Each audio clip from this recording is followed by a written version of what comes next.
Son of man, these men have set up their idols in their heart and put the stumbling block of iniquity before their face.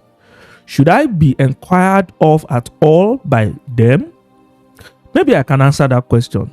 Answer is no, Lord. You should not be inquired of by them. Hello, everyone, and welcome to day 33 of the Spiritual Growth Bootcamp. We continue our conversation on the subject of divine direction, and we've been talking for the past couple of days about how we can position to actually be able to hear God. Today, I'm discussing something very critical. The subject of removing idols from our heart. You see, if you don't remove certain idol from your heart in your preparation to hear God, there is a tendency that if you are not careful, at the end of the day, you might be hearing the voice of the idol in your heart and not the voice of God. And trust me, the devil has a very interesting way of making those voices disguise like the voice of God. But don't confuse it. You are hearing the voice of the idol in your heart. This is why there is a need for us to be careful when we listen to God. Let me tell you a very short story.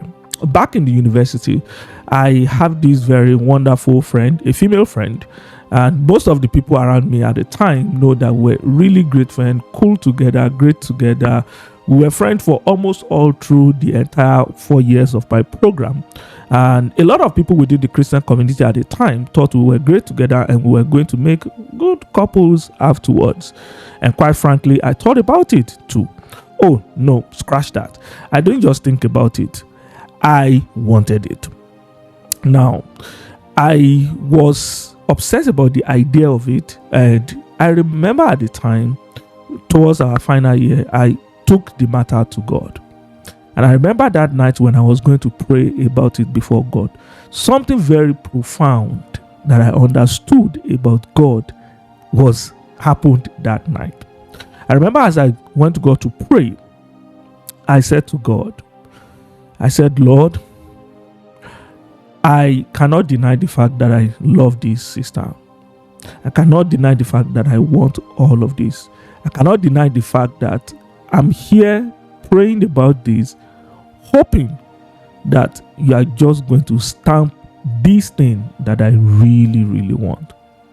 But I ended up that prayer. I said, God, as I pray, if this is not your will for me, and if you will say it, I said, I will not think about it twice before I obey you. All I want is your will. And right while the word was still in my mouth, before I could begin the prayer, the Lord said to me, no, she's not the one. And I remember I broke down that night. For almost 30 minutes, I cried. Oh, I cried. I mean, before I came to the place of prayer, I know how much I wanted that, but I didn't know that it has become so much of a stronghold. I cried. But one thing was very clear. I was not going to negotiate it. God says no. That was the end. And for me, that was the end. Today, we are both married and we live happily ever after in our own different homes. But God rescued me because I did one thing. I surrendered the idol in my heart. See, removing idol requires a lot of honesty. Now, we must be able to ask difficult questions in our quest to be able to hear God. We must be able to ask questions like, what outcome am I hoping that God would approve in this matter? We must be able to ask critical questions like, what am I afraid to receive? We must be able to ask critical questions like, has God spoken and I'm just waiting here hoping he changes his mind? Or am I objectively actually seeking to know the will of God?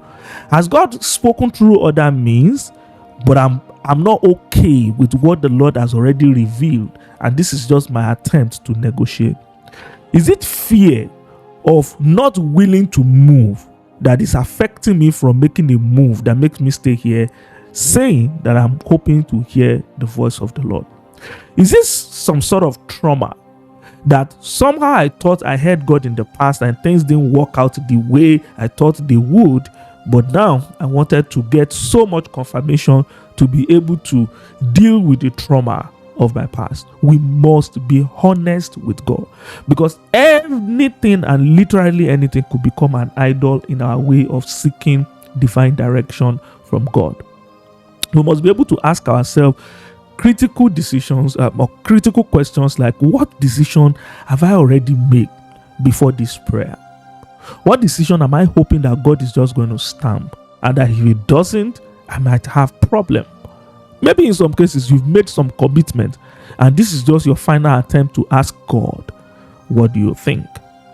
These questions are very critical because they reveal our attachment and they reveal the things that are competing with our surrender. So in return, God is not actually asking for perfection. He just wants you to be honest about what is going on. So if you are really desiring guidance from God, it is important that you invite God to search your heart. David said the same thing. He says, search me, search my heart, O Lord. So we must be okay. We must be comfortable with asking God to search our heart.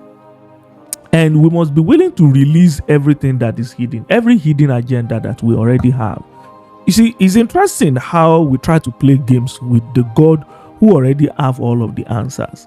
So such that when He's asking us questions, He's not asking because He needs your answer to be able to have the information. He's asking because He wants you to be honest with yourself. So we must be willing to release all hidden agenda, and we must be willing to surrender every outcome. So in seeking God's direction, we must be comfortable with telling Him, Lord, I actually want your will. I don't just want your approval. I want your will to be done. And whatever you tell me, I will not think twice about it. I will move. So it's time to pull down every one of those idols in our heart if we truly want to hear God clearly. This is the end of day 33, and I look forward to seeing you again tomorrow as we continue this conversation. And until then, have a wonderful rest of your day. God bless you.